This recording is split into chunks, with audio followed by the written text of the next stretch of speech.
Hello everyone, welcome मैं सुमन Singh classes. तो आज की क्लास में हम यहाँ पर कॉन्ट्रासेप्शन मेथड की बात करेंगे कि कॉन्ट्रासेप्शन मेथड होती क्या है। तो फर्स्टली तो हम ये देखते हैं, कॉन्ट्रासेप्शन मेथड का मतलब होता है गर्भ निरोधक मेथड या फिर ऐसी मेथड जिससे गर्भ को धारण करने से रोका जा सकता है या फिर प्रेगनेंसी को रोका जा सकता है। तो यहाँ पर हम देखते हैं कि कॉन्ट्रासेप्टिव मेथड्स क्या क्या होती है, क्या कहते हैं और कौन कौन सी मेथड्स होती हैं जिससे कि प्रेगनेंसी को रोका जा सकता है। तो फर्स्ट तो हम यहाँ पर देखते हैं contraception also known as birth control. तो कॉन्ट्रासेप्शन का मतलब होगा, इसे हम बर्थ कंट्रोल भी कह सकते हैं कि जो पैदाइशी है या फिर बर्थ को, जन्म को कंट्रोल करना। Refer to use to method और डिवाइस टू प्रिवेंट बोल सकते अनटेंटेड प्रेगनेंसी या फिर अनवांटेड प्रेगनेंसी। कि यहाँ पर जो कॉन्ट्रासेप्शन मेथड का यूज़ किया जाता है कि अनवांटेड प्रेगनेंसी को रोकने के लिए या फिर प्रिवेंट करने के लिए किसी डिवाइस का या फिर किसी मेथड का यूज़ किया जाता है, उसे हम कॉन्ट्रासेप्टिव मेथड कहते हैं। It allow individual and couple to plan the timing of pregnancy and can also protect against, ये बोल सकते कि इन्फेक्शन। इसके अलावा ये प्रेगनेंसी को तो प्रोटेक्शन देती ही है, कपल्स है या फिर बोल सकते कोई कपल्स है या फिर कोई इंडिविजुअल्स है जो नहीं चाहते हैं कि अभी प्रेगनेंसी हो, या फिर कोई कपल है कि ऑलरेडी उनके पास बेबी है, 2 बेबी है या फिर 1 बेबी है, फिर वो प्लान करना चाहते हैं। लाइक दैट हम फैमिली प्लानिंग में बोल सकते हैं ऐसे कि अब उन्हें बेबी नहीं चाहिए है। तो इस तरह के अगर वहाँ पर कपल्स, कोई भी कपल्स इस मेथड को यूज़ कर रहा है, उसे हम कॉन्ट्रासेप्शन मेथड कहते हैं। तो अब हम देखेंगे कि कौन कौन सी कॉन्ट्रासेप्टिव मेथड होती हैं और यहाँ पर हमें कौन कौन सी मेथड यहाँ पर देखने को मिलती है।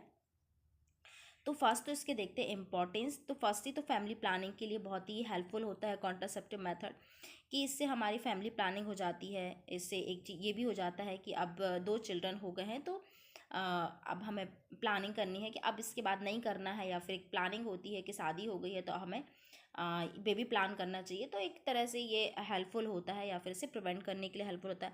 हेल्थ बेनिफिट्स, इससे हेल्थ बेनिफिट्स भी होता है, जैसे कि मैटरनल इल बहुत सारे देखने को मिलता है कि अगर प्रेगनेंसी कंसीव हो गई तो उसे बाद में अबॉर्शन करवा रहे हैं, तो अबॉर्शन करने की सिचुएशन ही नहीं आ पाएगी अगर हम कॉन्ट्रासेप्शन मेथड का यूज़ करते हैं। तो क्योंकि अबॉर्शन करवाना भी एक बहुत ही हेल्थ इशू के अंदर आ जाता है, हेल्थ इलनेस के अंदर आ जाता है, इससे डेथ भी हो सकती है। नेक्स्ट हम देखते हैं रिड्यूसिंग अनवांटेड प्रेगनेंसी। इससे क्या होता है कि जो अनवांटेड प्रेगनेंसी भी कंसीव हो जाती है सेक्स के दौरान, तो वो भी रोका जा सकता है। तो इम्पॉर्टेंट्स है empowering women. It is enable women to participate more fully in society including paid employment. तो एक तरह से एम्पावरिंग वुमेन को एम्पावर भी मिलता है। तो ये हमारे कुछ कॉन्ट्रासेप्शन के इम्पॉर्टेंस हो जाते हैं कि क्या क्या इम्पॉर्टेंस होते हैं। अब हम देखते हैं क्लासिफिकेशन क्या क्या होते हैं। तो क्लासिफिकेशन ऑफ कॉन्ट्रासेप्शन की बात करते हैं तो हमें 2 तरह से कॉन्ट्रासेप्शन देखने को मिलते हैं। एक तरह का कॉन्ट्रासेप्शन ऐसा होता है जो कि रिवर्सिबल कॉन्ट्रासेप्शन बोलते हैं, और एक होता है परमानेंट कॉन्ट्रासेप्शन। अब रिवर्सिबल कॉन्ट्रासेप्शन के अंदर वो मेथड आती है जिसमें बर्थ कंट्रोल किया जा सकता है, एंड इस कॉन्ट्रासेप्शन जो मेथड है, इसे दोबारा से हम बोल सकते हैं कि इसे स्टॉप भी किया जा सकता है। मतलब ये हमारे ऊपर डिपेंड रहता है कि इसका जब हम मन चाहे यूज़ कर सकते हैं, या फिर हम ये बोल सकते हैं कि टेम्परेरी कॉन्ट्रासेप्शन ही बोल सकते हैं, कुछ समय का ये कॉन्ट्रासेप्शन मेथड होता है। लेकिन परमानेंट कॉन्ट्रासेप्शन उसे बोलते हैं कि लाइक अ सर्जरी, कि अब मान लो सर्जरी हो ही गई है तो अब इसे दोबारा से बर्थ नहीं किया जा सकता है।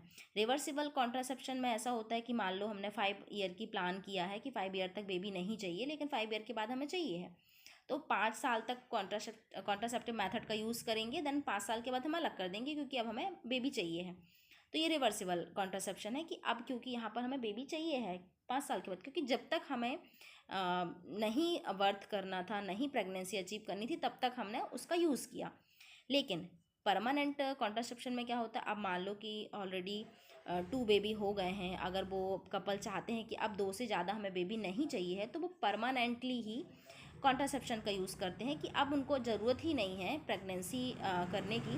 तो उस कंडीशन में जो सर्जरी के द्वारा फैलोपियन ट्यूब को कट करके या फिर सर्जरी जो करवाई जाती है ओव्यूलेशन स्टॉप करने के लिए, तो उस कंडीशन को हम बोलते हैं कि परमानेंट कॉन्ट्रासेप्शन बोलते हैं, कि ये परमानेंट कॉन्ट्रासेप्शन मेथड होती है जो कि परमानेंटली स्टॉप कर दी गई है।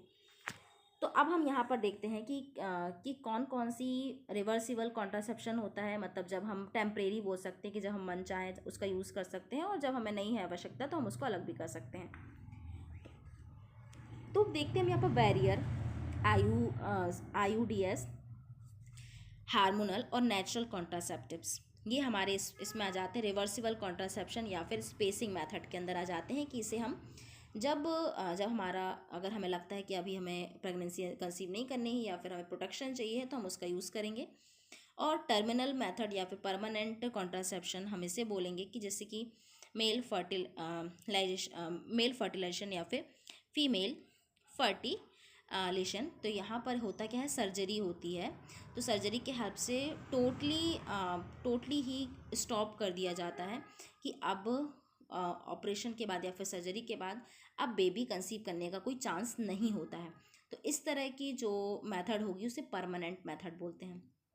तो अब हम यहाँ पर देखेंगे स्पेसिंग मेथड या फिर रिवर्सिबल मेथड में, जैसे कि हमने देखा फर्स्ट तो बैरियर का मतलब क्या होता है, बाधा। तो बाधा में हमें देखने को मिलेगा बैरियर मेथड। जैसे कि बैरियर मेथड में हम लोग क्या क्या यूज़ करते हैं, मेल कॉन्डोम का यूज़ करते हैं, फीमेल कॉन्डोम का यूज़ करते हैं, डायफ्राम और स्पर्मिसाइड्स का यूज़ करते हैं। अब जैसा कि हम बात करते हैं मेल कॉन्डोम, तो मेल कॉन्डोम तो जैसा कि सभी जानते हैं कि कॉमनली यूज्ड करने वाला कॉन्ट्रासेप्टिव डिवाइस है, जिससे कि हम प्रेगनेंसी को भी प्रिवेंट कर सकते हैं, और इसके अलावा कि मतलब प्रिवेंशन करती है प्रेगनेंसी को, कि ओवम स्पर्म को दोनों को अटैच नहीं करने देती है। तो ये हमारे मेल कॉन्डोम का यूज़ हो जाता है। और इसके अलावा ये जो सेक्सुअल ट्रांसमिटेड डिसीज़ होती हैं लाइक HIV, गोनोरिया, तो इस तरह की डिसीज़ से भी प्रिवेंशन प्रोवाइड करती है मेल कॉन्डोम। सेम हम देखते हैं फीमेल कॉन्डोम। तो फीमेल कॉन्डोम में देखते हैं फीमेल कॉन्डोम इज सीथ और linen made of thin transparent and soft plastic film. ये भी कॉन्डोम की तरह ही होती है, लेकिन थोड़ा सा इसका सेफ एंड साइज डिफरेंस देखने को मिलता है। तो ये फीमेल मेथड के अंदर आ जाती है। तो इसे वेजाइना के अंदर इंसर्ट किया जाता है। तो ये भी सेम वर्क रहेगा जैसा कि हमारे मेल कॉन्डोम का यूज़ था। सेम फीमेल कॉन्डोम का यूज़ रहेगा कि यहाँ पर बिफोर सेक्सुअल इंटरकोर्स इसे इंसर्ट किया जाता है, ताकि यहाँ पर ओवम और जो स्पर्म होते हैं वो दोनों का कनेक्शन ना हो पाए। अब दोनों का जब मीटिंग नहीं हो पाएगी तो फर्टिलाइजेशन भी नहीं हो पाएगा। तो ये तो फीमेल कॉन्डोम का यूज़ हो जाता है। नेक्स्ट हम देखते हैं डायफ्राम। तो डायफ्राम भी ये कॉन्डोम से डिफरेंस है। डायफ्राम एक सॉलो कप के रूप में हमें देखने को मिलता है, यहाँ पर आप देख पा रहे हैं। तो इसमें पर्टिकुलर ये सिलिकॉन का बना हुआ होता है, कप लाइक स्ट्रक्चर होता है। इसमें कुछ जेली लगाई जाती है, कॉन्ट्रासेप्टिव जेली लगाई जाती है, जो कि हाफ इंसर्ट की जाती है, और जो वेजाइना मतलब inside your vagina to cover your cervix. तो कुछ इस तरह से कैप को लगाया जाता है, जिससे कि जो वेजाइना से इंसर्ट किया सर्विक्स को कवर कर लेता है, जिससे कि जो भी अगर स्पर्म है तो वो किल हो जाते हैं और अंदर एंटर नहीं कर पाते हैं, और एंटर करते भी हैं तो वो किल हो जाते हैं, क्योंकि यहाँ पर कॉन्ट्रासेप्टिव जेली का यूज़ किया है। तो डायफ्राम थोड़ा सा डिफ़िकल्ट में आ जाता है। स्पर्मिसाइडिस में देखते हैं, ये स्पर्मिसाइडिस भी एक जेली होती है, या फिर हम बोल सकते हैं कि ऑइंटमेंट होता है। जो हमारे spermicides are the type of contraceptive that work are stopping sperm from reaching in egg. तो इसका काम ये होगा कि इसे इंसर्ट किया जाता है वेजाइना में। Sex and come in many form like gel, cream, foams and suppositories के रूप में हमें ये देखने को मिलता है। जेल के रूप में भी देखने को मिलेगा, क्रीम के रूप में भी देखने को मिलेगा, फॉर्म्स के रूप में भी देखने को मिल सकता है। ये केमिकल बैरियर मेथड के अंदर आता है। इसे वेजाइना में उसे मतलब उस ऑइंटमेंट को लगाया जाता है, सर्विक्स तक ले जाया जाता है, और उसका काम क्या होगा कि जो स्पर्म होंगे उन्हें वहीं किल कर देता, ओवम तक नहीं पहुंचने देता है, मतलब ओवम से कनेक्शन नहीं होने देता है। तो ये तो हमारे स्पर्मिसाइड का यूज़ होता है, ये बैरियर मेथड के अंदर आ जाते हैं। तो इस तरह के ये जो हमारे, इसे हम बोल सकते हैं बैरियर मेथड, इसे तुरंत ही यूज़ किया जाता है, मतलब बिफोर इंटरकोर्स के, बिफोर सेक्स के। नेक्स्ट हम देखते हैं हार्मोनल मेथड। तो हार्मोनल मेथड्स में कुछ फिल्स आती हैं, जैसे कि पहले माला एन, माला डी, कुछ इस तरह की फिल्स होती थी, जिसका टाइम पीरियड अलग अलग होता था, किस टाइम पर लेनी है। और यहाँ पर तो ये हार्मोनल मेथड होती है। तो हार्मोनल मेथड में जैसे कि हम लोग कंबाइंड ओरल फिल्स का यूज़ करते हैं। कंबाइन ओरल फिल्स में जैसे कि ईस्ट्रोजन एंड प्रोजेस्टेरॉन से कंबाइन होती है, ईस्ट्रोजन प्रोजेस्टेरॉन दोनों ही देखने को मिलते हैं, जैसे कि माला एन एंड माला डी। तो ये हार्मोनल मेथड के अंदर आ जाता है। इसकी भी कुछ मेडिसिन होती हैं, जैसे कि हमने देखा यहाँ पे लीवोनॉर्जेस्ट्रल, यहाँ पर 0.15 mg होती है, और यहाँ पर देखते हैं इथेनाइल एस्ट्रोडियल, तो ये 0.03 mg होती है। नेक्स्ट हम प्रोजेस्टेरॉन ओरल फिल्स भी होती है, इसमें ओनली प्रोजेस्टेरॉन होता है, तो ये भी ओरल फिल्स होती है, माउथ के थ्रू दिया जाता है, जो जिसमें मतलब ये सब हार्मोनल मेथड होती है कि इससे बेबी को मतलब अनवांटेड प्रेगनेंसी को रोका जा सकता है। तो इससे नेक्स्ट हम देखते हैं पोस्ट क्वाइटस फिल्स में देखते हैं, जैसे कि अभी 72 hour after an unprotected sexual, अगर ये हार्मोनल मेथड के अंदर आता है, जैसे पोस्ट क्वाइटस आफ्टर सेक्स के बाद यहाँ पर फिल्स का यूज़ किया जाता है, जो कि 72 आवर्स के अंदर कुछ फिल्स दी जाती हैं। अगर लगता है कि सेक्स के दौरान या फिर इंटरकोर्स के दौरान अनवांटेड प्रेगनेंसी के चांस है या फिर स्पर्म ओवम से कनेक्शन होने के चांसेस हैं, अगर लगता है आपको, तो उस टाइम पर पोस्ट क्वाइटस फिल्स लिया जाता है, जो कि 72 मतलब आफ्टर 72 आवर के अंदर दिया जाता है। तो ये हमारे पोस्ट क्वाइटस फिल्स के अंदर आ जाती हैं। नेक्स्ट हम देखते हैं यहाँ पर कुछ, तो यहाँ पर इंजेक्टेबल भी होते हैं, इंजेक्शन के हेल्प से भी कुछ कॉन्ट्रासेप्ट इंजेक्शन का भी यूज़ किया जाता है। यहाँ और भी देखते हैं DMPA, डिपोट, मेड्रॉक्सी प्रोजेस्टेरॉन एसीटेट, और इसके अलावा NAD+NB करके यहाँ पर हमें कुछ हार्मोनल फिल्स देखने को मिलती हैं। अब नेक्स्ट हम देखते हैं IUCD। तो IUCD भी एक कॉन्ट्रासेप्टिव मेथड के अंदर आता है, इंट्रायूटेराइन डिवाइस, कॉन्ट्रासेप्टिव डिवाइस के अंदर आता है। इसमें भी कॉपर टी, जिसे हम बोलते हैं कॉपर टी के नाम से बहुत से लोग जानते हैं, तो first generation, second generation, third generation, तो इस तरह से हमें जनरेशन में डिवाइड किया गया है कॉपर टी को, इंट्रायूटेराइन डिवाइस को, इंट्रायूटेराइन कॉन्ट्रासेप्टिव डिवाइस को। जैसे कि यहाँ पर फर्स्ट जनरेशन में नॉन मेडिकेटेड डिवाइस है, इसमें जो हमारे प्रोजेस्टेरॉन होते हैं वो प्रेजेंट नहीं होते हैं। इसमें जो एग्जांपल में हम देखते हैं लाइपेज लूप होता है। और हम यहाँ पर देखते हैं सेकंड जनरेशन, तो सेकंड जनरेशन में हम मेटालिक तरह के होते हैं, जैसे मेटालिक में इसमें कॉपर प्रेजेंट होता है। सॉरी, फर्स्ट जनरेशन में कॉपर नहीं होता है, कॉपर प्रेजेंट नहीं होता था। सेकंड जनरेशन में कॉपर टी 200 आती है, और मल्टी लोड कॉपर टी 250 आती है, जो कि 3 ईयर के लिए वैलिड होती है। आप पिक्चर में भी देख पा रहे होंगे कुछ इस तरह से हमें स्ट्रक्चर देखने को मिलता है, T20 का, T200 का, और मतलब और इसके अलावा जो 250 है, इसके अलावा जो कॉपर 375 जो आप ये देख पा रहे हैं, ये 5 ईयर तक के लिए इसे इंसर्ट किया जा सकता है, मतलब 5 साल तक ये कॉपर टी डली होती है। इससे अनवांटेड प्रेगनेंसी को भी प्रोटेक्शन मिलता है। कॉपर टी T38A करके कुछ इस तरह से होती है, टी सेफ की हमें देखने को मिलती है, तो ये 10 साल तक कॉपर टी का यूज़ कर सकते हैं। तो इसका भी ईयर डिवाइड किया गया है कि कौन सी कॉपर टी या फिर कौन सी IUCDS मतलब IUC डिवाइस कौन सी यहाँ पर कितने ईयर के लिए यहाँ पर इंसर्ट की जा सकती है। तो यहाँ पर हमने देखा कि थर्ड जनरेशन में देखा कि प्रोजेस्ट्रल, और यहाँ पर देखते हैं मिनरल LNG20, तो इस तरह की हमें यहाँ पर देखने को मिलती हैं। कुछ टी सेफ की भी होती हैं और कुछ हमें स्पाइरल सेफ की भी देखने को मिलती हैं, कुछ इस तरह की डायरेक्टर के रूप में देखने को मिलती हैं। तो ये जो हमारे प्रोजेस्ट्रल जो इंट्रायूटेराइन कॉन्ट्रासेप्टिव डिवाइस होती है वो 2 ईयर के लिए होती है, और जो हमारे मिनरल होता है LNG20 तो 5 ईयर के लिए वैलिड होती है। तो ये 5 ईयर तक इसे रखा जा सकता है, मतलब कॉपर टी को लगाया जा सकता है। तो ये तो हमारे इंट्रायूटेराइन कॉन्ट्रासेप्टिव डिवाइस हो जाती हैं। तो ये सारे हमारे किस में आती हैं, ये हमारे टेम्परेरी कॉन्ट्रासेप्शन के अंदर आती है, कि जब तक हमें अनवांटेड प्रेगनेंसी ने मतलब प्रेगनेंसी हमें कंसीव नहीं करनी है, जब तक हम उसे यूज़ कर सकते हैं, और अगर प्रेगनेंसी कंसीव करनी तो हम इसे ईजिली रिमूव करके वापस से प्रेगनेंसी को कंसीव कर सकते हैं। अब हम देखते हैं नेचुरल कॉन्ट्रासेप्टिव मेथड। तो नेचुरल कॉन्ट्रासेप्टिव मेथड बहुत ही इजी मेथड है, इसकी अवेलेबिलिटी मतलब सभी कर सकते हैं इसे। अगर आप किसी कॉन्ट्रासेप्टिव डिवाइस का या फिर किसी फिल्स का यूज़ नहीं करना चाहते हैं तो नेचुरल कॉन्ट्रासेप्टिव का यूज़ कर सकते हैं, जैसे कि सेफ पीरियड। अब सेफ पीरियड क्या होता है इसका जानना बहुत ज़रूरी है।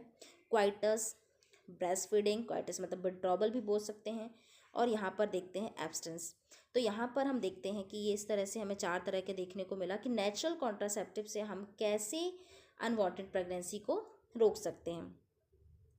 तो फर्स्ट तो है कैलेंडर मेथड। तो कैलेंडर मेथड को हम रिदम मेथड भी बोलते हैं। अब सेफ पीरियड का मतलब होगा कि ऐसा टाइम ड्यूरेशन जिस टाइम पर प्रेगनेंसी कंसीव नहीं होती है। तो अब वो टाइम ड्यूरेशन हमें जानना बहुत ज़रूरी है कि वो सेफ पीरियड कौन सा होता है।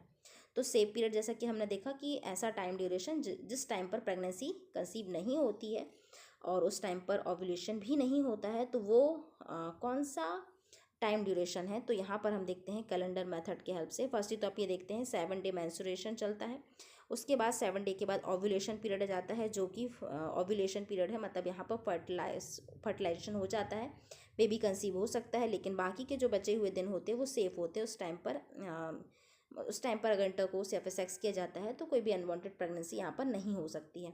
तो फर्स्ट ही तो हमें ये पता होना चाहिए कि कौन से सेफ डे होते हैं। तो आइए हम देखते हैं यहाँ पर इस चार्ट के हेल्प से। जैसे कि हमने मान लेते हैं कि जो हमारा फर्स्ट डे है, फर्स्ट डे में हम यहाँ देखते हैं कि जो फर्स्ट डे है ये हमारा पीरियड स्टार्टिंग डे है। अब स्टार्टिंग डे से लेकर 7 डे तक हमारे क्या है, सेफ डेज के अंदर आ जाते हैं। 7 दिन तक आप सेफ हैं।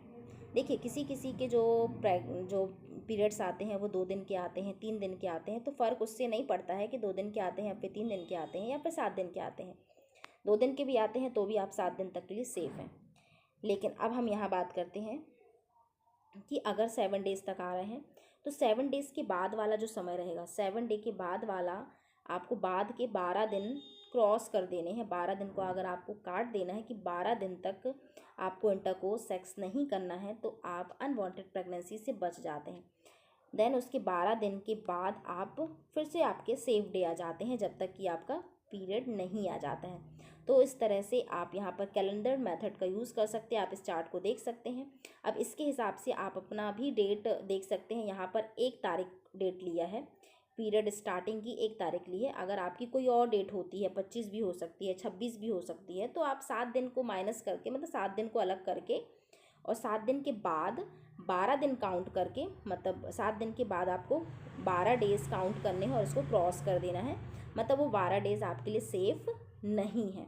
तो ये कैलेंडर मेथड हो जाती है। आप घर पे इजीली कर सकते हैं। तो ये 12 दिन आपको सेफली रहना है, मतलब आपको विड्रॉ करना है या फिर आपको दूर रहना है। नेक्स्ट हम देखते हैं basal body temperature. Basal body temperature में हम देखते हैं measure your body temperature every morning before getting out of bed. Slight increase in temperature indicate ovulation. अगर आपका बॉडी टेम्परेचर से भी आप पता लगा सकते हैं। आप डेली अगर अपना टेम्परेचर चेक करते हैं तो इससे ये पता रहेगा कि अगर डेली आप टेम्परेचर चेक करते हैं, अगर आपका ओव्यूलेशन पीरियड रहेगा, मतलब इस टाइम पर जिस टाइम पर बेबी कंसीव हो सकता है, जिस टाइम पर आपका गर्भधारण हो सकता है, तो उस टाइम पर जो आपका ओव्यूलेशन अगर होगा, ओव्यूलेशन पीरियड होगा, तो आपका जो टेम्परेचर होगा वो नॉर्मल से ज़्यादा देखने को मिलेगा। तो आपका जो टेम्परेचर रहेगा वो हाई देखने को मिलेगा। तो ये बेसल बॉडी टेम्परेचर है। ये भी नेचुरल कॉन्ट्रासेप्शन के अंदर आता है कि अगर हमें ये पता चल गया कि हमारा ओव्यूलेशन पीरियड चल रहा है तो हम उस चीज़ को अवॉइड करेंगे। Cervical mucus monitoring. Cervical mucus monitoring से ये पता चलता है कि अगर आपका ओव्यूलेशन पीरियड चल रहा है कि आपको मतलब वो जो पीरियड है कि ये इस टाइम पर आपकी प्रेगनेंसी कंसीव हो सकती है, तो वो आपको कैसे पता चलेगा कि आपका जो सर्वाइकल से मतलब थिक डिस्चार्ज निकलेगा, वाइट डिस्चार्ज निकलेगा, तो वो इसको डिनोट करता है कि आपका ओव्यूलेशन पीरियड चल रहा है। तो आपको अगर क्लियर मतलब स्लिपरी और स्ट्रेची, तो ये आपको मतलब ये डिनोट करती है कि आपकी जो अभी फर्टाइल पीरियड चल रहा है। तो अगर हमें टाइम पता है कि अगर हमारा ओव्यूलेशन पीरियड चल रहा है, फर्टाइल पीरियड चल रहा है, तो हम इंटरकोर्स या फिर सेक्सुअल इंटरकोर्स नहीं करेंगे। नेक्स्ट क्वाइटस इंटरप्ट्स देखते हैं। तो क्वाइटस इंटरप्ट्स का मतलब होगा विड्रॉवल करना। सेक्स करने के दौरान जो विड्रॉवल होता है, जो भी स्पर्म होता है उसको बाहर की तरफ करना, वजाएं मतलब अंदर इंसर्ट ना करके उसको बाहर की तरफ विड्रॉ करना। तो इसे हम बोलते हैं क्वाइटस। नेक्स्ट हम देखते हैं ब्रेस्ट फीडिंग। ब्रेस्ट फीडिंग भी एक नेचुरल कॉन्ट्रासेप्टिव मेथड है। तो नेचुरल कॉन्ट्रासेप्टिव जैसे कि ब्रेस्ट फीडिंग में हम देखते हैं कि अगर प्रेगनेंसी के बाद अगर माँ ने जन्म दिया है बेबी को, तो 6 मंथ तक अगर मदर बेबी को एक्सेसिव अमाउंट में फीडिंग करवाती है या 6 मंथ से ओवर भी हो जाता है, जब तक मदर ब्रेस्ट फीडिंग करवा रही है, जब तक बहुत ज़्यादा मतलब एक्सेसिव फीडिंग करवा रही है, तो उस टाइम पर भी आपको बेबी कंसीव नहीं हो सकता, आपका ओव्यूलेशन नहीं होगा। तो ये भी एक मेथड हो जाती है, ये भी एक नेचुरल कॉन्ट्रासेप्शन के अंदर आ जाता है। नेक्स्ट हम देखते हैं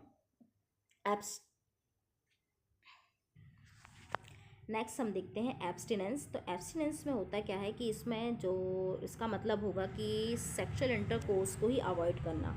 तो जो हमारा इसका जो मतलब होगा कि सबसे इफ़ेक्टिव इसमें, तो फिर अगर आप इंटरकोर्स ही नहीं करेंगे, अगर आप सेक्स ही नहीं करेंगे, तो 1% भी 0% भी चांस नहीं है कि यहाँ पर बेबी कंसीव होगा या नहीं होगा। तो ये इफ़ेक्टिव बर्थ कंट्रोल है। तो इसमें कोई भी चांस नहीं रहता है कि मतलब स्पर्म या फिर एग का फर्टिलाइज हो पाए।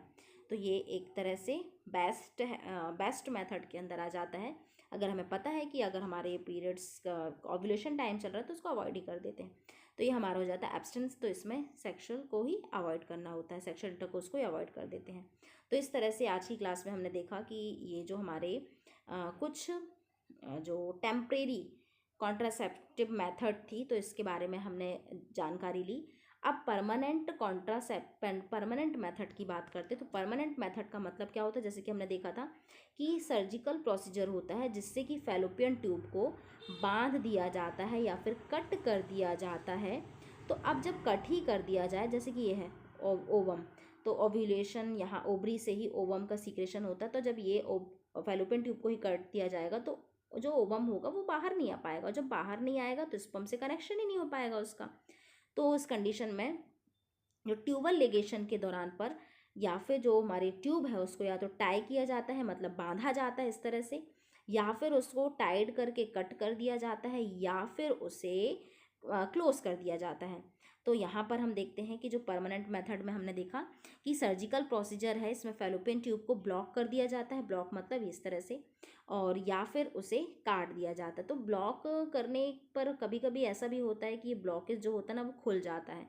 तो चांसेस कभी कभी ऐसा होता है कि बहुत ही 1% देखा है रेयर कंडीशन में कि प्रेगनेंसी कंसीव हो जाती है। तो ये बैंडेड बस करके रखा है, इससे ब्लॉक हो गया। और जो कट काट दिया जाता है तो इसमें चांसेस बिल्कुल भी नहीं रहते, और बाद में भी आप अगर चाहते हैं कि प्रेगनेंसी कंसीव करनी तो इसमें नहीं कर सकते, क्योंकि अब दोबारा से फैलोपियन ट्यूब को जोड़ा नहीं जा सकता है। इसलिए हमने इसे परमानेंट मेथड बोला है, क्योंकि इसमें जो हमारे ट्यूब है, फैलोपियन ट्यूब है, इसे प्रॉपरली कट कर दिया गया है। तो मतलब इसको आप दोबारा से यहाँ पर प्रेग्नेंट नहीं हो सकते, इसलिए इसको परमानेंट कॉन्ट्रासेप्टिव मेथड बोला है। तो इस तरह से हमने देखा कि टेम्परेरी कॉन्ट्रासेप्टिव मेथड और परमानेंट कॉन्ट्रासेप्टिव मेथड। तो इस तरह से हमारे फैमिली प्लानिंग से रिलेटेड कॉन्ट्रासेप्टिव मेथड आज की क्लास में स्टॉप होती है। आई होप कि आपको इस क्लास के मतलब इस लेक्चर की हेल्प से आपको कॉन्ट्रासेप्टिव मेथड के बारे में बहुत सारी जानकारी मिली होगी। So thank you so much for watching my videos.